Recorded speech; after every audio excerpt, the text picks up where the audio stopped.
마태복음 13장 34절 35절 두 절 말씀 봅니다. 마태복음 13장 34절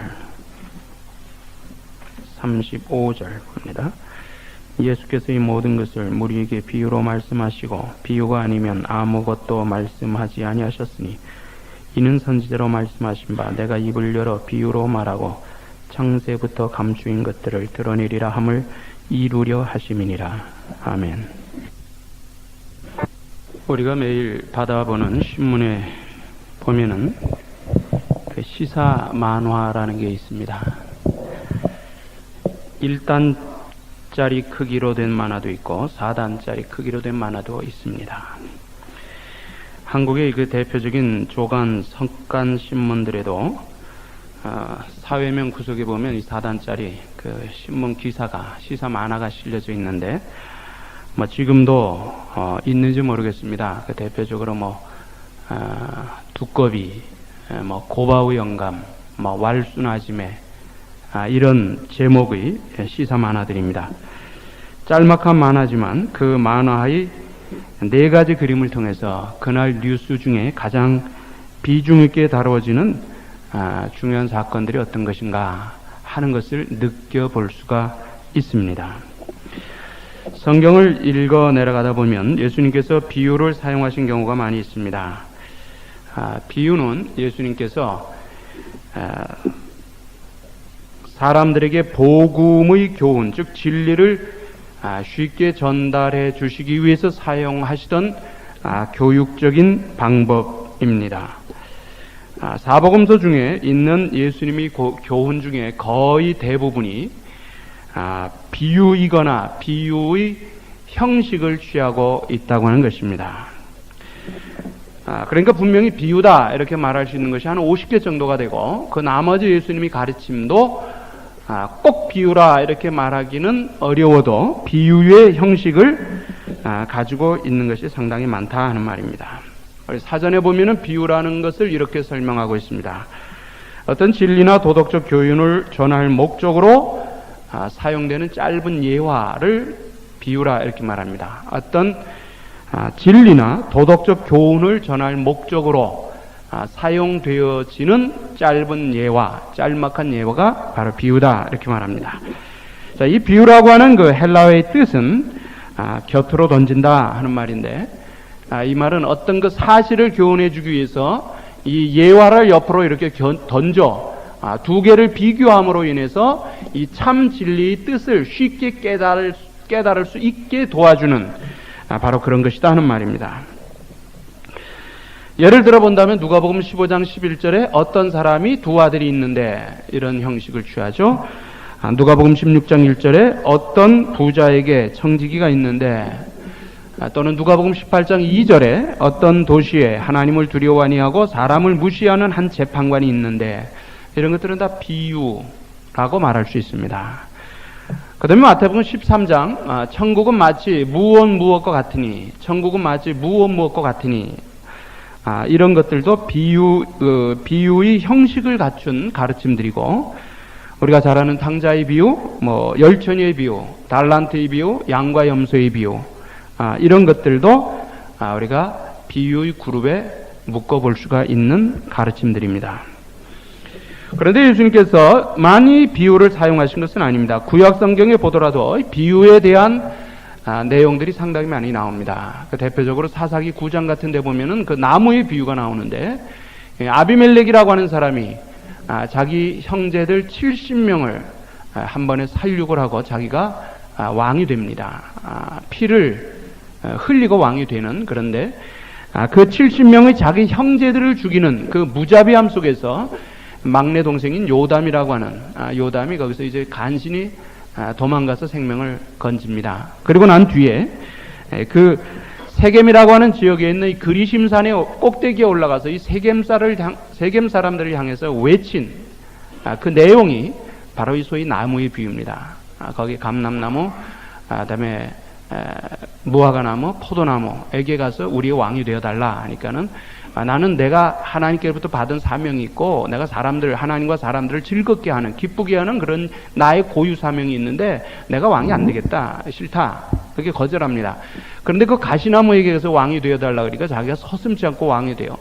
이런 이제 쭉 내용이 있죠. 그러니까 너희가 가시나무를 왕으로 삼았기 때문에 그 가시나무가 왕이 되었기 때문에 너희가 이제 가시에 찔리고 불이 내려와 너희를 사르고 너희를 고통스럽게 할 것이다 하는 그런 내용의 그 비유를 그리스도상 꼭대기에서 한 것이지. 이것도 하나의 비유일 중이고, 그 다음에 사무엘하 11장에 보면 우리가 잘 아는 내용이 나오죠. 다윗이 우리아를 죽이고 밧세바를 범하는 그런 다윗의 일생에 있어서 가장 결정적인 그 죄악의 사건이 거기 나오는데 11장에 나오죠. 그런데 이제 12장으로 넘어가 보면은 하나님께서 나단 선지자를 통해서 다윗을 책망하십니다. 그때 사용하신 비유가 나오죠. 부자의 비유입니다. 한 성에 부자가 있고 가난한 사람인데 가난한 사람에게, 부자에게는 양이 많고 가난한 사람에게는 양이 딱 한 마리밖에 없었는데 이 부자에게 손님이 찾아왔어요. 그러니까 이 부자가 자기 것 중에서 한 마리를 잡는 것이 아니라 한 마리밖에 없는 이 가난한 집에 와서 그것을 빼앗아다 부자를 대접했다.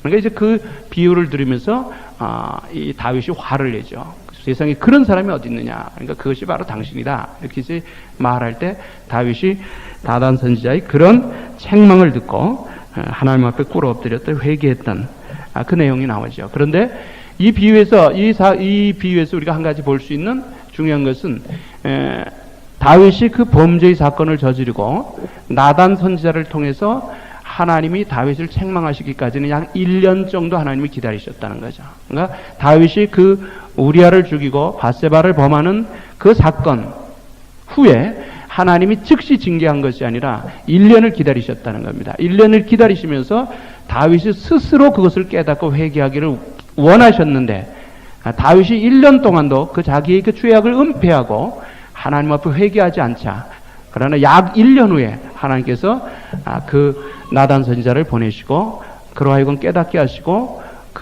다윗에 대한 징계로서 다윗이 그 밧세바의 관계에서 낳은 첫 번째 아들이 죽는 그 생명을 불러가는 그런 것으로 징계하신 것을 보게 되죠. 여기서도 하나의 그 비유입니다. 예레미야 18장에 보면은 우리가 잘 아는 그 유명한 토기장의 비유가 나오죠. 토기장의 비유도 결국 구약에 나타난 대표적인 비유 중에 하나입니다. 이 외에도 구약에도 비유라고 할 수 있는 것이 상당히 많이 나오고 비유의 형식을 취하고 있는 것들도 상당히 많이 나옵니다. 자, 그러므로 우리가 성경을 잘 이해하기 위해서는 역시 비유를 잘 이해해야 된다고 하는 말입니다. 비유를 잘 이해해야 성경을 통해서 하나님이 우리에게 주시는 그 가르침을 잘 이해할 수 있다 하는 말입니다. 자, 원래는 전에 말씀드린 대로 오늘 이 시간부터는 예수님의 8가지 복, 8복에 대해서 같이 이제 생각을 하려고 했는데, 이 복에 대해 8가지 복에 대한 것은 이제 중간에 이렇게 그 산발적으로 많이 이제 여러 차례 언급이 됐기 때문에 그보다는 예수님이 그 비유 속에 들어있는 그 뜻을 우리가 같이 나누는 것이 좋겠다 싶어서 오늘 이제 서론입니다. 서론 오늘부터 해가지고 성경에 나타나 있는, 특별히 복음서에 나타나 있는 예수님의 비유를 통한 그 가르침을 한 주일에 하나씩 이렇게 우리가 살펴볼 계획입니다. 아마 한 10개월 정도는 걸리지 않을까 싶습니다. 하나님이 시간을 허락하시는 데까지 우리 한번 보도록 그렇게 하겠습니다. 예수님이 비유를 공부하다 보면 중복되는 것도 간혹 있을 수 있지만 그 나름대로의 특별한 뜻과 예수님이 그 가르침이 있기 때문에 가능하면 하나로 묶지 않고 따로 떼어서 살펴보려고 합니다.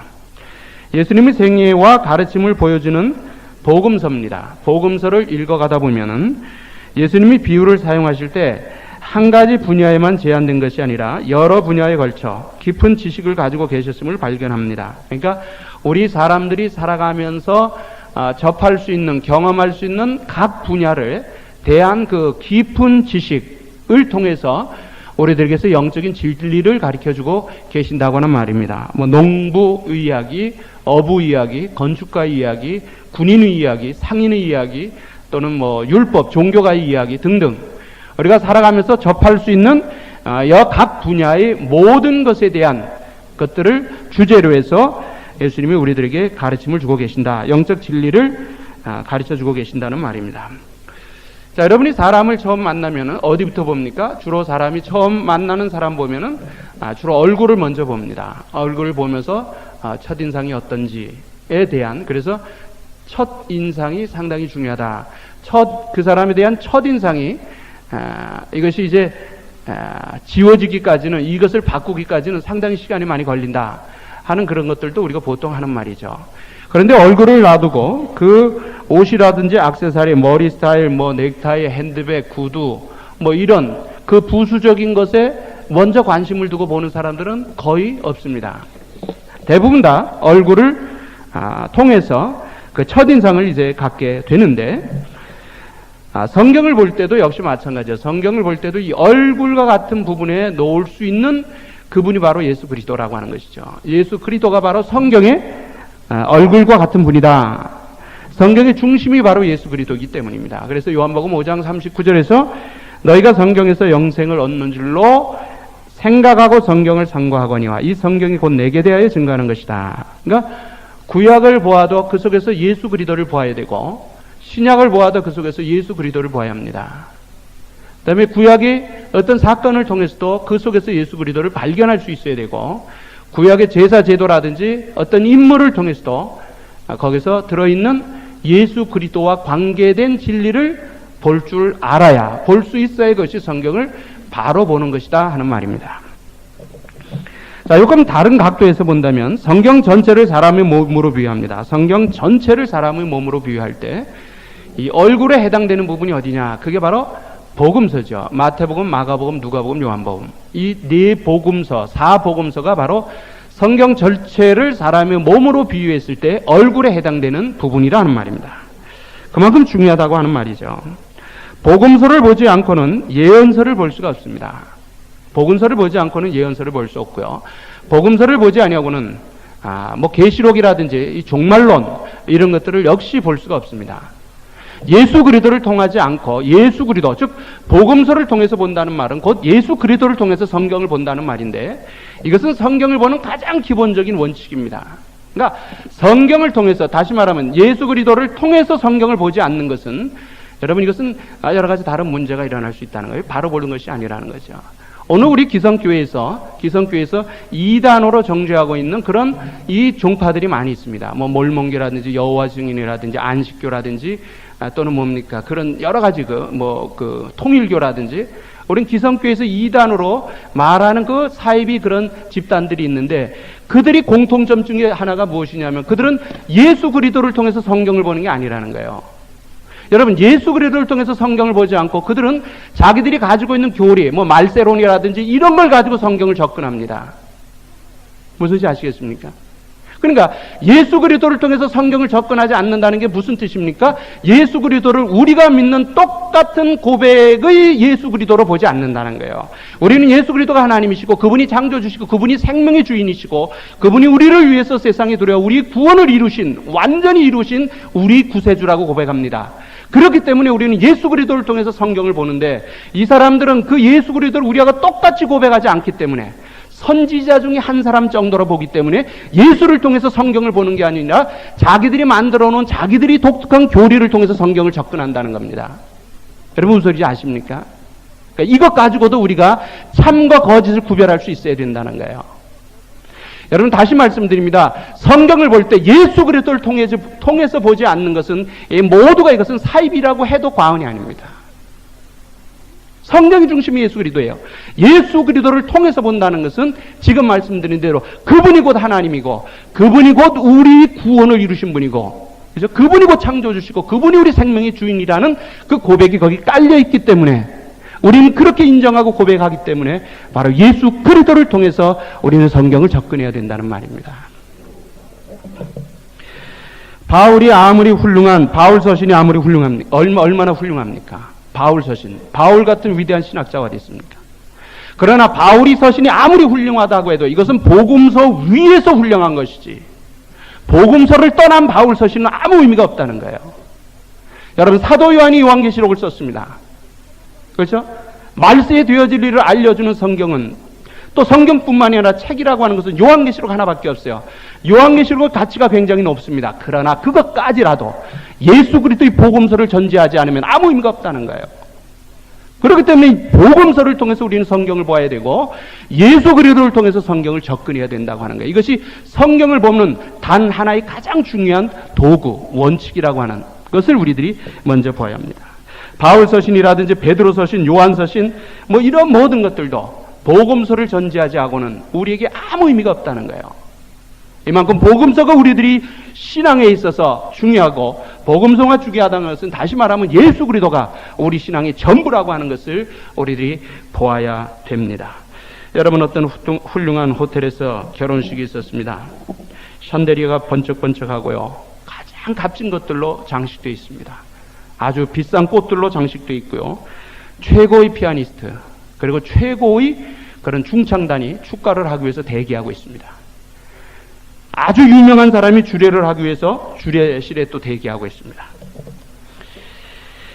하객들도 입주의 여지가 없이 꽉 들어차 있고 각계각층에서 보내온 그 축하 화환들로 예식장 꽉 차 있습니다. 그러니까 예식장 파킹라스에는 아주 고급차들로 꽉 차 있습니다. 그것에 참석했던 사람들이라면 누구나 한 번 정도는 부러워할 만한 그런 결혼식이 있습니다. 그런데 불행하게도 그 결혼식장으로 향해 오던 신랑 신부가 사고로 인해서 결혼식장에 참석을 하지 못하게 되었습니다. 여러분, 그럼 그 결혼식 준비가 무슨 의미가 있습니까? 아무 의미가 없죠. 그날 그 결혼식은 아수라장이 되어버리고 말았습니다. 그러나 아무것도 없어요. 아무것도 없는데도 신랑과 신부만 있으면 결혼은 성립이 된다는 겁니다. 바로 이 결혼식장과 같은 결혼식장을 우리가 성경 전체로 본다면 이 신랑 신부에 해당되는 그 부분이 바로 복음서, 즉 예수 그리스도란 말입니다. 그러니까 예수 그리스도가 없는 성경은 하나의 윤리 교과서, 도덕 교과서에 지나지 않는다는 거예요. 여러분, 성경과 세상의 그 훌륭한 책들하고 우리가 그래도 비교하는 이유가 뭡니까? 우리가 가지고 있는 성경은 그 속에는 예수 그리스도가 있기 때문이에요. 예수 그리스도가 계시기 때문에 우리 성경이 세상의 다른 모든 책들보다도 비교할 수 없을 정도로 가치 있는 귀한 책이라고 하는 말입니다. 그런데 그 성경에서 예수 그리스도를 보지 못한다면 그 성경은 다른 세상에 있는 그런 윤리 교과서, 도덕 교과서하고 똑같은 수준으로 떨어져 버리게 된다는 말입니다. 그렇기 때문에 우리에게 있어서 예수 그리스도는 전부다 하는 것을 우리는 꼭 기억해야 합니다. 그렇기 때문에 우리가 성경을 통해서 복음서를 통해서 예수 그리스도의 삶을 보아야 되고 예수님의 비유를 통해서 예수님의 가르침을 볼 수 있어야 된다는 말입니다. 우리가 복음서를 성경을 쭉 읽어가다 특히 관심 있게 보아야 될 것이 하나 있는데 그것은 이적과 기사 이런 것이 아니고 예수님이 어떤 이적을 베푸셨는가, 뭐 5,000명을 먹으시다, 무리로 가르셨다, 물론 그런 것도 중요한 사건이겠지만 더 우리가 관심 있게 보아야 될 것이 있어요. 그것은 예수께서 가라스 때 하는 말입니다. 예수께서 가라스 때, 예수께서 입을 열어 무리를 가르쳐 가라스 때 하는 말이, 그것에 우리 최고의 관심을 거기에다 두어야 된다는 거예요. 예수님이 그 가라사대 하는 것보다 이적이나 이런 기사에 더 관심을 두게 되는 것은 그것은 정상적인 좋아 있는 신앙이 아니라는 거예요. 예수님이 그런 모든 기적 행하심도 결국은 예수님이 가르침보다 앞서서는 안 된다는 것, 그걸 우리들이 생각을 해야 합니다. 왜 우리가 그러면 예수님이 그 가르침에, 예수님께서 가르쳐 가랐을 때, 예수께서 가랐을 때, 예수께서 입을 열어 가르쳐 가랐을 때, 이런 것에 우리가 왜 관심을 두어야 합니까? 왜냐하면 우리 신앙의 진리, 영적인 진리가 바로 이 예수님이 가르침으로부터 나오기 때문입니다. 이적과 기사라고 하는 것은 예수님이 가르침을 더욱더 확증시켜주는 하나의 그 부수적인 보조수단이 지나지 않는다는 거예요. 이적과 기사는 예수님이 우리들에게 주신 그 가르침을 더욱더 확실하게 증거해주는 하나의 보조수단이고, 실제로 중요한 것은 예수님께서 가라스되 하는 말씀이라는 것을 우리 봐야 됩니다. 그래서 오늘 본문에 보면은 비유가 아니면 아무것도 말씀하지 않으셨다. 그런데 예수님은 이 모든 가르침을 거의 비유라고 하는 형식을 통해서 우리들에게 주셨다고 하는 말입니다. 그래서 비유에 대한 이해는 예수님의 말씀에 대한 이해이고, 예수님의 말씀에 대한 이해는 성경을 올바르게 이해할 수 있게 한다 하는 말입니다. 그래서 이런 점을 전제하고 오늘 예수님께서 비유를 사용하신 목적이 무엇인지 우리 한번 서론적으로 한번 살펴봅니다. 첫째로 알기 쉽게 하기 위해서입니다. 알기 쉽게 하기 위해서. 알기 쉽게 하기 위해서 예수님이 비유를 사용하셨다는 거예요. 아무리 귀하고 필요한 말이라고 해도 듣는 사람이 그것을 알아듣지 못한다면 그건 아무 소용이 없는 겁니다. 그래서 아무리 이쪽에서 천사의 말을 한다고 해도 듣는 사람이 그 말의 의미가 무엇인지 알아듣지 못한다면 그것은 아무 의미가 없는 거예요. 하나님과 우리 인간의 차이가 어디 한두 가지이겠습니까마는 그 중에 하나의 차이가 바로 이 말이라는 거예요. 말. 만약에 하나님께서 인간 수준의 표현을 해주시지 않는다면 우리는 그 하나님의 비밀이나 하나님의 그 대해서 아무것도 알 수가 없습니다. 그죠? 하나님이 하나님 수준의 말씀을 우리에게 들려주신다면 우리는 그 하나님 수준의 말씀을 전혀 이해할 수가 없을 것이라는 말이에요. 그러니까 하나님 수준의 말이 있고 인간 수준의 말이 있다는 거예요. 그런데 그 하나님께서 하나님의 수준의 말로 우리에게 주신 것이 아니라 하나님께서 인간 수준의 말로 바꾸어서 우리들에게 주셨다는 거예요. 그 대표적인 사건이 무엇입니까? 그것이 바로 성육신 사건입니다. 요한복음 1장에서 요한이 그거 말하지 않습니까? 태초에 말씀이 계시니라. 이 말씀이 하나님과 함께 계셨으니 이 말씀이 곧 하나님이라. 이 말씀이 하나님의 말씀이에요.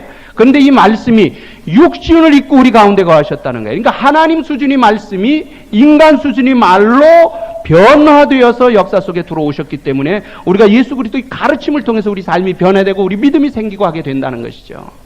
그래서 하나님의 말씀이 인간 수준의 말로 변화된 가장 중요한 사건이 바로 예수 그리스도께서 인간의 몸을 입고 세상 속으로 들어오신 사건이라고 하는 거예요. 그래서 성육신의 사건이 우리 구원에 있어서 가장 중요하다고 하는 이유가 바로 그겁니다. 하나님의 수준이 인간의 수준으로 바뀌었다는 거예요. 그런데 하나님께서 끝까지 하나님의 수준을 고집하셨다면 여러분 우리는 이 자리에 있을 이유가 없었고 있을 수도 없었을 것이라는 거예요. 고린도후서 12장 4절에 보면은 3층천까지 올라갔던 사도 바울이 그런 말을 하죠. 3층천까지 다시 올라가서, 다시 말하면 하늘에 올라가서 하나님의 그 천국의 그런 신비스러움을 다 체험했던 바울이에요. 바울이 고린도 교회 교인들을 향해서 고린도 교회 교인들이 막 은사 가지고 얼마나 심하게 다투었습니까? 네 은사가 내 은사가 최고다, 내가 낫다 이거 갖고 그 은사 때문에 문제가 심할 때 사도 바울이 그때 한번 자기가 체험했던 이 체험을 말합니다. 그러면서 거기서 뭐라고 말합니까? 고린도후서 12장 4절에서 여기서 그가는 사도 바울 자신을 말하는데 사도 바울이 여기서 내가라는 말 쓰지 않고 제 3인칭 단수로 바꿔 썼습니다. 바울을 말하죠. 낙원에 이끌려가서 말할 수 없는 말을 들었나니 사람이 가히 이르지 못할 말이라. 이게 하나님의 수준의 말씀이에요. 우리 인간이 제한된 지식, 제한된 상식 가지고는 우리가 하나님의 전부를 이해할 수가 없다는 거예요. 하나님의 전부를 이해할 수가 없다는 거예요. 여러분 사람과 개미의 대화가 가능하겠습니까? 사람과 개미 대화가 가능하지 않죠. 수준이 같아야 이야기가 될 수 있다. 이야기가 통한다. 주일학교 아이들한테 들어가서 주일학교 예배 시간에 그 조그만 유치부 아이들, 조그만 아이들 예배 시간에 들어가서 이제 기도를 합니다. 기도를 하는데 전지전능하시고 무소부재하시고 거룩 영광을 받으시기에 합당하신 세세토록 영원무궁하신 전능하신 하나님 아버지 이렇게 기도한다면 애들이 무슨 소리인지 알아듣겠습니까? 한국 애들한테 똑같이 한국말로 기도하는데 이건 우리가 알지 못하는 외국어를 듣는 것하고 똑같지요. 그러니까 그 유치부 아이들에게 기도를 하려면 그 유치부 아이들이 수준으로 말을 바꿔야 되죠. 예수님 고마워요. 오늘 아침도 밥 맛있게 잘 먹고 교회에 와서 하나님께 예배드릴 수 있게 해주셔서 고마워요. 이런 식으로 기도를 해야지 아이들이 알아듣는단 말이죠. 똑같은 말이죠. 비유를 예수님이 사용하신 것도 이 하늘의 비밀을 인간이 이해하기 쉽도록 도와주시기 위해서 사용하셨다는 겁니다. 그래서 예수님이 가르침이 거의 다 비유의 형식을 통해서 전달되고 있다는 것도 바로 이런 의미죠. 요한복음 6장 60절에 보면은 예수님이 쭉 말씀하시니까 제자 중 여럿이 듣고 말하되 이 말씀이 어렵다. 누가 들을 수 있느냐? 이러고 제자들이 예수님 많이 떠나갔다. 사람들이 많이 떠나갔다. 그때 예수님이 제자들에게 묻죠. 12제자들에게 너희들도 가려느냐? 그때 베드로가 대답하죠.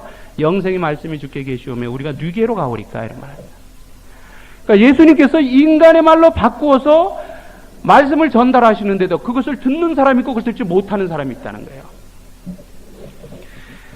여러분, 예수 믿는 사람들이요, 예수 안 믿는 사람들보다 훨씬 더 수준이 높은 사람들입니다. 예? 왜 그런지 아십니까? 세상에는 믿음으로 이해할 수 있는 사건이 있고요, 지식으로 이해할 수 있는 사건이 있습니다. 그런데 성숙한 사람과 성숙하지 못한 사람, 차이가 어디서 납니까? 성숙하지 못한 사람, 이 단순한 사람들, 이 성숙하지 못한 사람들은 자기 눈으로 보는 것만은 인정합니다. 자기 조브라운 이 한계 있는 자기 지식과 자기 경험으로 이해될 수 있는 것만을 받아들입니다. 자기 이 한계를, 자기 수준을 넘어서는 것은 절대로 받아들일 수가 없어요. 그러나 예수 믿는 사람들이 예수 안 믿는 사람들도 수준이 높은 사람들이라고 하는 이유는, 예수 믿는 사람들은 눈으로 보고 자기가 접할 수 있는 것 외에도 눈으로 보이지 않고 내가 손으로 만질 수 없는 것까지 이해하고 받아들이기 때문입니다. 예수 안 믿는 사람들 이런 소리 들으면 뭐 펄펄 뛰겠지만 사실 그렇지 않아요? 여러분, 논리적으로 제 말이 틀렸습니까? 이해가 되십니까? 보이는 것과 보이지 않는 것으로 되어 있어요. 여러분, 우리가 살아가는 삶의 현장이 눈으로 꼭 보고 손으로 만질 수 있는 것만으로 되어 있습니까? 여러 번 제가 말씀드렸죠. 그렇지 않습니까? 예를 들어서 말하죠. 여러분이 어머니가 우리 어머니가 우리를 낳았다는 거 우리가 눈으로 보고 확인해서 압니까? 믿음의 사건이란 말이에요. 그런데 눈에 보이지 않는다고 해서 없다고 말할 수 있냐 말이에요. 얼마나 단순한 사람들이에요. 그렇기 때문에 예수를 믿는 사람들이 안 믿는 사람들보다 훨씬 더 수준이 높은 사람들이라는 거예요. 여러분, 우리가 예수 믿는 것에 대해서, 그런 것에 대해서 우리가 긍지를 가져야 되는 거예요. 보이는 것만, 자기가 이해할 수 있는 것만 받아들이는 사람들은 굉장히 단순한 사람들입니다. 그걸 다른 말로 하면 굉장히 좀 아이 같은 사람들이죠. 아무리 자기가 많이 배웠고 많이 가졌고 그렇게 해도 결국 그거 자기가 한계를 넘어서지 못하는 사람들은 그 수준 밖에는 되지 않는다는 거예요. 그러니까 여러분, 우리가 예수 믿는 거에 대해서 이건 긍지를 가져야 될 충분한 이유가 있다는 거예요, 여러분.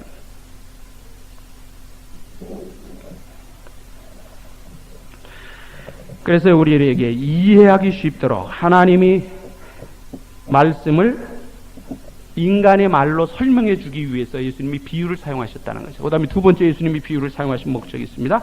재밌게 하기 위해서죠. 재밌게 하여서 사람들로 하여금 진리에 관심을 갖도록. 말이라고 하는 것은 역시 재밌게 해야 합니다. 그죠? 말이라고 하는 건 재밌게 해야 합니다. 재밌어야 사람들이 관심을 갖고요. 똑같은 말이라도 어떻게 전달하느냐에 따라서 사람들이 이해 정도가 달라진다는 거예요. 쉬운 말인데도 어렵게 말하는 사람이 있고, 어려운 말인데도 쉽게 말하는 사람이 있습니다. 학교에서 선생님한테 이렇게 강의를 듣다 보면요, 우리가 볼 때는 공부도 많이 한 사람이에요. 공부도 상당히 많고 지식도 굉장히 많은데 이분이 그 표현을 잘 하지 못해가고 자기가 가지고 있는 모든 강의를 아주 제대로 이렇게 전달해주지 못하는 그런 안타까운 선생님들이 있고요.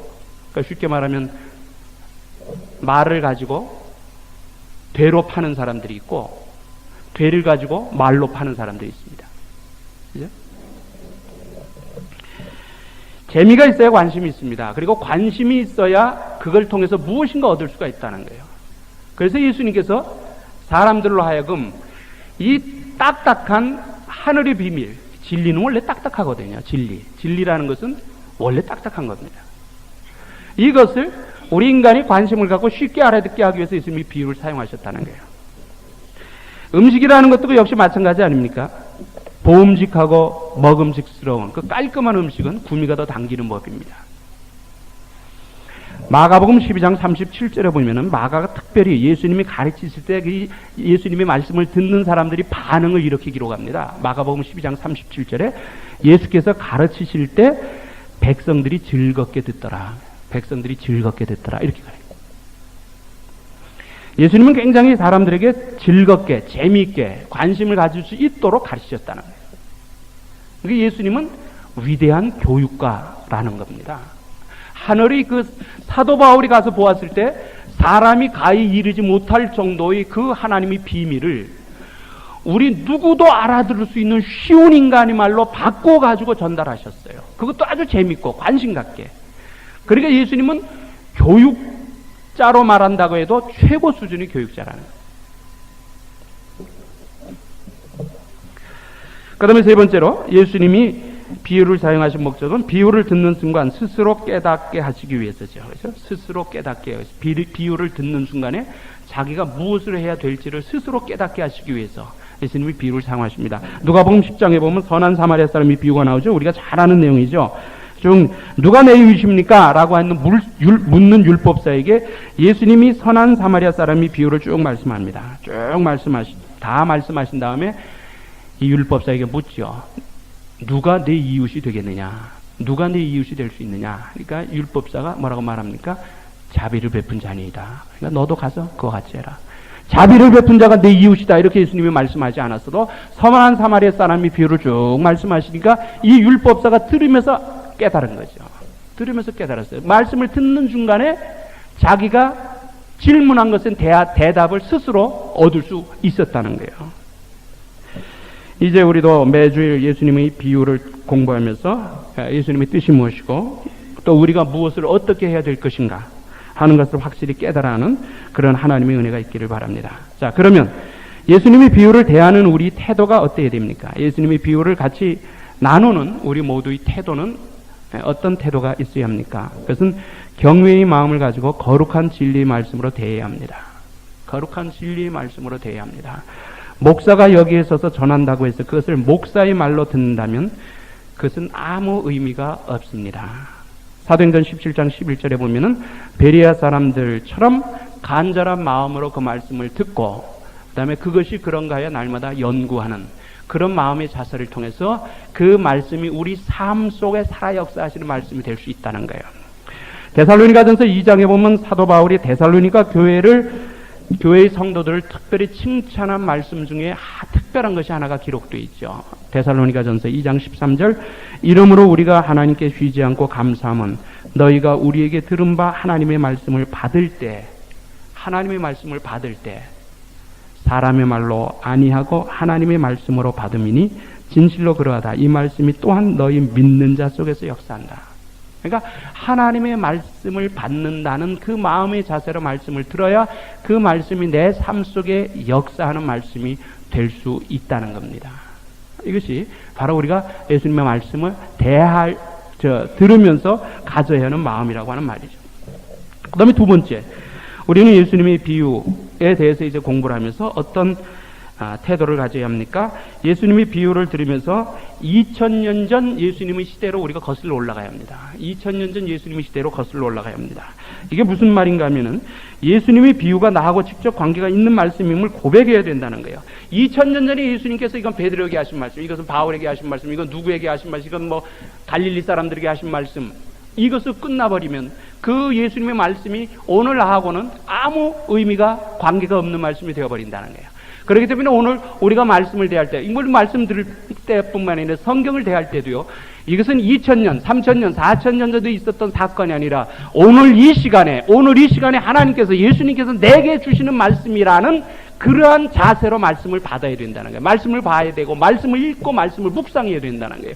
그래야 그것이 내 삶을 흔들어 역사하는 말씀이 되지. 이것은 옛날 2000년 전에 갈릴리 사람에게, 요한에게, 바울에게, 누구에게, 마태에게, 마가에게, 제자들에게 하신 말씀이다. 이것으로 끝나버리면 여러분, 우리가 100번, 1000번 성경을 읽어도 내 삶에게는 전혀 유익이 없다고 하는 것이죠.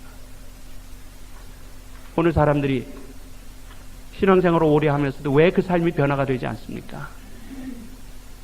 신앙생활을 10년, 20년, 30년 평생 교회를 다녔다고 말하면서 일주일에 한 번 내지 두 번 또는 몇 번씩 수없이 말씀을 들었는데도 왜 그 삶이 변화가 되지 않습니까? 바로 이러한 기본적인 것이 되어 있지 않기 때문이죠. 이 말씀이 오늘 이 시간에 하나님께서 나에게 주시는 말씀이다. 이 시간 이 말씀이 목사님을 통해서 내게 주는 말씀이고, 이 시간 이 말씀이 내가 읽는 성경을 통해서 내게 주는 말씀이시고, 이런 마음의 자세를 가지고 말씀을 들어야 그 말씀이 나하고 삶의 연관이 있는데, 이것은 옛날에 하신 말씀, 이것으로 끝나버리니까, 그런 마음의 준비가 되어 있지 않은 상태에서 말씀을 드리니까 말씀을 듣는 그 순간뿐이지 돌아서면 다 잊어버리게 된다는 거죠.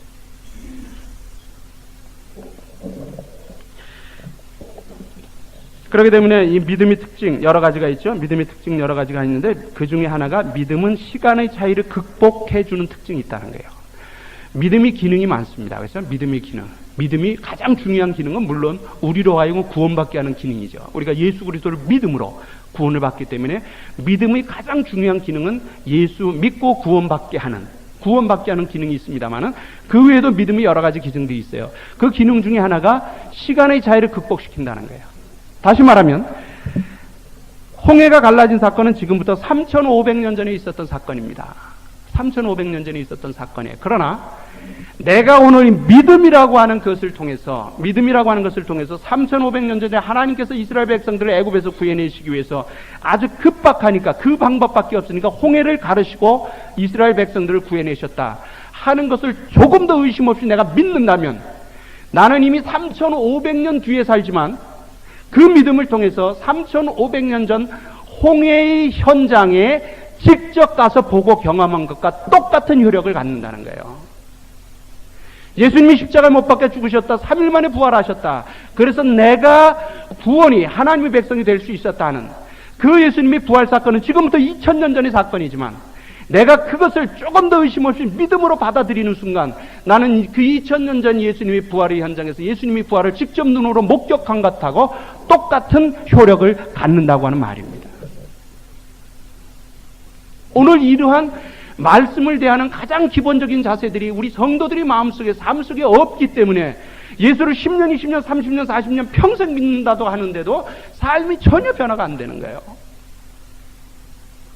그 누구에게 있습니까? 문제가 말씀에 있습니까? 자신에게 있지. 자기 자신에게 있다. 자, 그 다음에 세 번째로 우리가 비유를 어떤 마음으로 들어야 합니까?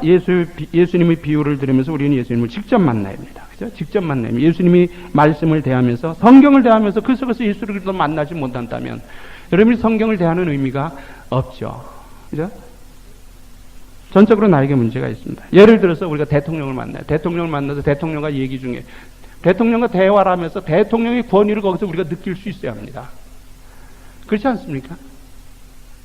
우리가 주님의 말씀을 대하면서 거기서 주님을 만날 수 있고, 주님의 그 채취, 주님의 그 의도, 주님의 뜻, 주님의 필링을 우리가 느껴야 된다. 사람과 사람하고 말할 때는 이것이 안 될 수 있어요. 왜? 다 부족하니까. 그러나 우리가 하나님의 말씀을 대할 때, 주님의 말씀을 대할 때는 이걸 반드시 느껴야 합니다. 문제가 어디 있습니까? 문제는 주님의 말씀에 있다고 보면 안 되죠. 나에게 문제. 내가 그 말씀을 그렇게 받을 수 있을 만한 아직 마음의 준비를 갖추지 못했기 때문에 그 말씀이 우리 속에서 역사함이 없다고 하는 것이죠. 그래서 그 철로 역정이라고 하는 책, 여러분 잘 알죠? 16세기 영국의 그 존 버년이 쓴 철로 역정. 성경 다음으로 많이 읽히고 많이 만들어지고 사람들의 삶을 변화시켰던 유명한 책입니다. 아주 고전이죠, 고전. 그 존 버년이 처음에 교회를 다니면서 고민을 했어요. 여러분, 우리가 그런 고민을 한번 해야 된다는 거예요. 예수 믿으면서. 그러니까 오늘 그런 고민이 없다는 게 문제죠. 내가 주일날 가서 목사님이 설교를 듣는데 왜 내 삶에 변화가 없을까? 내 왜 말씀을 들으면서도 내 삶에 감격이 없을까? 이거 갖고 고민하기 시작했어요. 여러분, 그런 고민 하십니까? 그러다 성경을 보면, 성경을 보다 마태복음 13장 이제 우리가 다음에 이제 계속해서 앞으로 보겠습니다만, 밭의 비유를 통해서 4가지 밭이 나오잖아요. 거기 보니까 말씀이 떨어지는데 새들이 와서 그걸 주워 먹는다는 거예요. 그런데 새들이 와서 그 떨어진 말씀을 자기가 뺏어가는 것이 곧 사탄이다. 그러니까 하나님의 말씀을 들을 때 사탄이 그 말씀이 내 마음속에서 뿌리를 내지 못하도록 사탄이 뺏어가는구나 하는 것을 깨닫고 나서 그때부터 마음이 두려워지기 시작한 거예요. 그걸 깨닫고 나면서부터 그의 삶이 변화되기 시작해서 비록 그가 참 어려운 이 땜장이, 그죠? 떼워주고 하는 땜장이 직업을 가지고 살았지만 이 사람들이 크리스찬들을 바꿀 수 있는 기독교의 명작을 남긴 사람이 되었다는 거예요. 여러분, 우리에게 그런 고민이 있어야 합니다. 말씀을 수없이 듣고 말씀을 대하는데 왜 내 삶이 변화되지 않을까? 이거에 대한 고민이 있어야 된다는 거예요. 여러분, 그런 고민을 하시기 바랍니다. 그 다음에 네 번째, 우리가 비유를 들으면서 중요한 겁니다. 한 가지 비유 속에는 역시 예수님이 강조하는 것이 한 가지 주제다는 거예요. 한 가지 비유 속에는 한 가지 주제가 들어있다는 거예요. 누가복음 11장 5절 이하에 보면은 주기도문을 예수님이 가르쳐 주시죠. 그리고 주기도문을 가르쳐 주신 다음에 이어서 이제 한 가지 비유를 들어서 설명을 해 주십니다. 어떤 사람이 집에 친구가 찾아왔는데 먹을 것이 없어요. 먹을 것이 없으니까 그 옆집에 가서 떡 3덩어리만 빌려달라. 그러니까 그 친구가 옆집 사람이 대답하게, 야, 나 벌써 잘나고다 누웠으니까 일어나서 못 주겠다. 다른 집 가봐라. 그러니까 계속 거기서 이제 문을 두드리면서 꼭 3덩어리만 급하니까 빌려달라 그러니까 친구 관계라고 해서는 빌려주진 않지만 계속해서 문을 두드리면서 빌려달라고 강청하니까 일어나서 떡생어디를 줄 것이다. 그러면서 예수님 거기서 그런 말씀하죠. 구하라, 찾으라, 두드리라. 예수님이 그 비유를 말씀하신 그 포커스가 거기 있습니다. 강청함의 기도. 구하고 두드리고 찾아라. 그러면 하나님께서 너희 기도에 응답하실 것이다. 예수님의 주제가 거기거든요. 그런데 이걸 가르쳐서 이걸 자꾸 이상하게 생각합니다. 해석을 합니다. 거기서 떡 3덩어리는 성부, 성자, 성령을 말하는 것이고, 밤중에 이것은 죄악된 세상을 의미하고, 여행 중에 찾아온 그 사람은 예수 안 믿는 사람을 말하는 것이고, 떡을 빌려다가 준 것은 전도하는 것이고, 이런 식으로 영적으로 해석한다 그러는데 그것은 굉장히 위험한 해석입니다, 여러분. 성경에 보면 우리가 특별히 영적으로 해석해야 될 부분들이 있어요. 그러나 성경의 전체적인 것을 영적으로 본다고 해서 그런 식으로 해석하면 예수님께서 그 비유를 우리에게 주신 그 의도에서 벗어난다는 겁니다. 이것은 상당히 예수님의 뜻을 본질적으로 잘못 이해하는 결과가 될 수 있다는 거예요. 그렇기 때문에 우리가 비유에서는 그 비유 속에, 한 가지 비유 속에서 예수님이 주시는 그 의도는 한 가지밖에 없다 하는 관점을 가지고 비유를 대해야 된다는 거죠.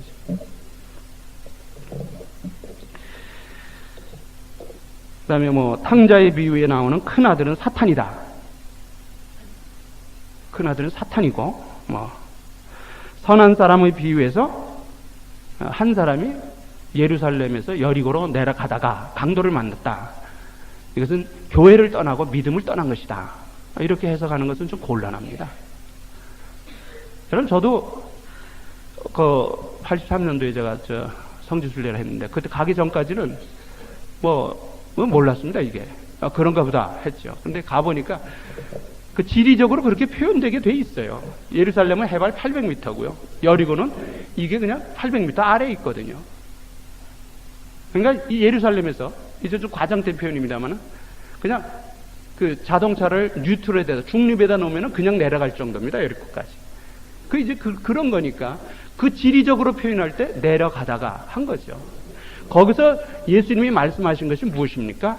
그 선한 사마리아 사람에서 비유해서 말씀하신 가장 중요한 포커스는, 우리 나중에 보겠습니다만은, 내 이웃이 누구시냐 이거예요. 내 이웃. 내 이웃에 대한 그것에 초점을 맞춰서 가르치는 거예요. 너하고 불편한 관계, 너하고 원수 관계에 있는 그 사람에게까지 자비를 베풀 수 있는 것이 바로 참 이웃이다. 그렇게 해야 된다는 것을 가르치는 거 아닙니까?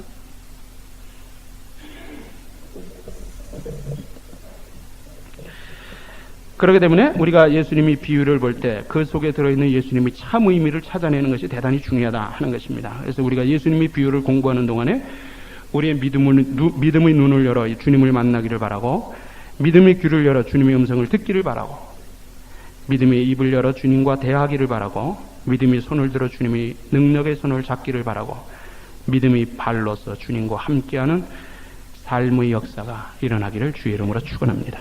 기도드리겠습니다.